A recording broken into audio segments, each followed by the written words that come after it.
SREDNI VASHTAR by Saki. Conradin was 10 years old, and the doctor had pronounced his professional opinion that the boy would not live another 5 years. The doctor was silky and effete and counted for little, but his opinion was endorsed by Mrs. de Ropp, who counted for nearly everything. Mrs. de Ropp was Conradin's cousin and guardian, and in his eyes, she represented those 3/5 of the world that are necessary and disagreeable and real. The other 2/5, in perpetual antagonism to the foregoing, were summed up in himself and his imagination. One of these days, Conradin supposed he would succumb to the mastering pressure of wearisome necessary things, such as illnesses and coddling restrictions and drawn-out dullness. Without his imagination, which was rampant under the spur of loneliness, he would have succumbed long ago. Mrs. de Ropp would never, in her honestest moments, have confessed to herself that she disliked Conradin, though she might have been dimly aware that thwarting him for his good was a duty which she did not find particularly irksome. Conradin hated her with a desperate sincerity which he was perfectly able to mask. Such few pleasures as he could contrive for himself gained an added relish from the likelihood that they would be displeasing to his guardian, and from the realm of his imagination, she was locked out, an unclean thing which should find no entrance. In the dull, cheerless garden, overlooked by so many windows that were ready to open with a message not to do this or that, or a reminder that medicines were due, he found little attraction. In a forgotten corner, however, almost hidden by a dismal shrubbery, was a disused tool shed of respectable proportions. And within its walls, Conradin found a haven, something that took on the varying aspects of a playroom and a cathedral. He had peopled it with a legion of familiar phantoms, evoked partly from fragments of history and partly from his own brain, but it also boasted 2 inmates of flesh and blood. In one corner lived a ragged-plumaged Houdan hen, on which the boy lavished an affection that had scarcely another outlet.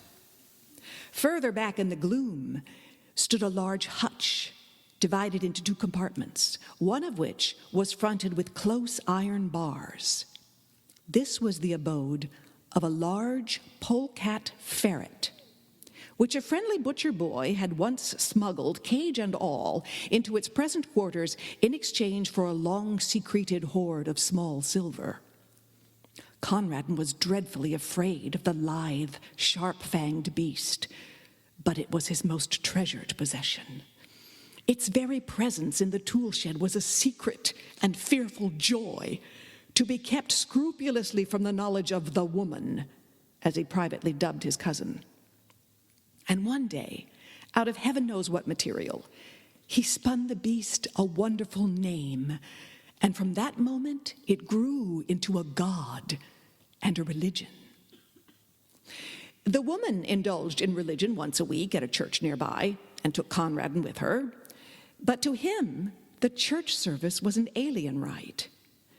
Every Thursday, in the dim and musty silence of the tool shed, he worshipped with mystic and elaborate ceremonial before the wooden hutch where dwelt SREDNI VASHTAR, the great ferret. Red flowers in their season and scarlet berries in the wintertime were offered at his shrine, for he was a god who laid some special stress on the fierce, impatient side of things, as opposed to the woman's religion, which, as far as Conradin could observe, went to great lengths in the contrary direction. And on great festivals, powdered nutmeg was strewn in front of his hutch, an important feature of the offering being that the nutmeg had to be stolen. These festivals were irregularly occurring and were chiefly appointed to celebrate some passing event. On one occasion, When Mrs. de Ropp suffered from acute toothache for 3 days, Conradin kept up the festival during the entire 3 days and almost succeeded in persuading himself that SREDNI VASHTAR was personally responsible for the toothache. If the malady had lasted for another day, the supply of nutmeg would have given out. The Houdan hen was never drawn into the cult of SREDNI VASHTAR. Conradin had long ago settled that she was an Anabaptist. He did not pretend to have the remotest idea of what an Anabaptist was, but he privately hoped that it was dashing and not very respectable. Mrs. de Ropp was the ground plan on which he based and detested all respectability. After a while, Conradin's absorption in the tool shed began to attract the notice of his guardian. "It is not good for him to be pottering down there in all weathers," she promptly decided. And at breakfast one morning, she announced that the Houdan hen had been sold and taken away overnight. With her short-sighted eyes, she peered at Conradin, waiting for an outbreak of rage and sorrow, which she was ready to rebuke with a flow of excellent precepts and reasoning. But Conradin said nothing. There was nothing to be said. Something, perhaps, in his white, set face gave her a momentary qualm, for at tea that afternoon there was toast on the table, a delicacy which she usually banned on the ground that it was bad for him, also because the making of it gave trouble, a deadly offense in the middle-class feminine eye. "I thought you liked toast," she exclaimed with an injured air, observing that he did not touch it. "Sometimes," said Conradin. In the shed that evening, there was an innovation in the worship of the hutch god. Conradin had been wont to chant his praises. Tonight, he asked for a boon. "Do one thing for me, SREDNI VASHTAR." The thing was not specified. As SREDNI VASHTAR was a god, he must be supposed to know. And choking back a sob, Conradin went back to the world he so hated. And every night, in the welcome darkness of his bedroom, and every evening in the dusk of the tool shed, Conradin's bitter litany went up. "Do one thing for me, SREDNI VASHTAR." Mrs. de Ropp noticed that the visits to the shed did not cease, and one day she made a further journey of inspection. "What are you keeping in that locked hutch?" she asked. "I believe it's guinea pigs. I'll have them all cleared away." Conradin shut his lips tight, but the woman ransacked his bedroom till she found the carefully hidden key and forthwith marched down to the shed to complete her discovery. It was a cold afternoon, and Conradin had been bidden to keep to the house. From the furthest window of the dining room, the door of the shed could just be seen beyond the corner of the shrubbery, and there Conradin stationed himself. He saw the woman enter, and then he imagined her opening the door of the sacred hutch and peering down with her short-sighted eyes into the thick straw bed where his god lay hidden. Perhaps she would prod at the straw in her clumsy impatience. And Conradin fervently breathed his prayer for the last time. But he knew as he prayed that he did not believe.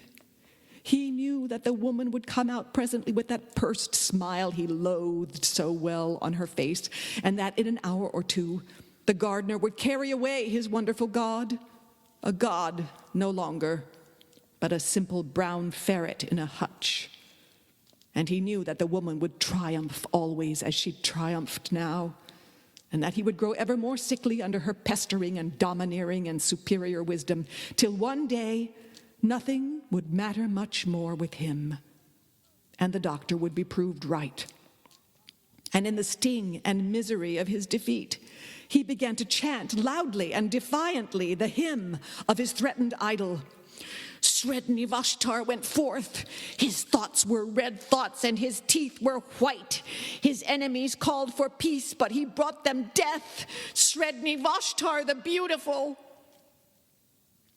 And then of a sudden, he stopped his chanting and drew closer to the window pane. The door of the shed still stood ajar as it had been left, and the minutes were slipping by. They were long minutes, but they slipped by nevertheless. A sour-faced maid came in to lay the table for tea, and still Conradin stood and waited and watched. Hope had crept by inches into his heart, and now a look of triumph began to blaze in his eyes that had only known the wistful patience of defeat. And presently, his eyes were rewarded. Out through that doorway came a long, low, yellow and brown beast, with eyes ablink at the waning daylight, and dark, wet stains around the fur of jaws and throat. Conradin dropped on his knees. The great polecat ferret made its way down to a small brook at the foot of the garden, drank for a moment, then crossed a little plank bridge and was lost to sight in the bushes. Such was the passing of SREDNI VASHTAR. "Tea is ready," said a sour-faced maid. "Where is the mistress?" "She went down to the shed some time ago," said Conradin.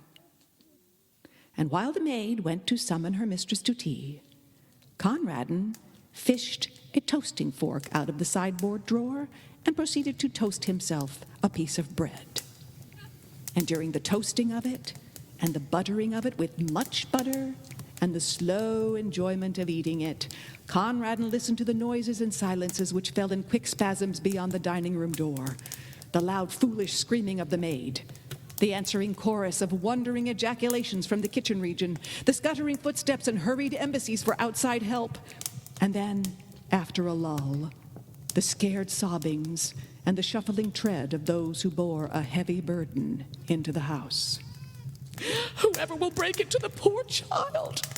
I couldn't for the life of me!" exclaimed a shrill voice.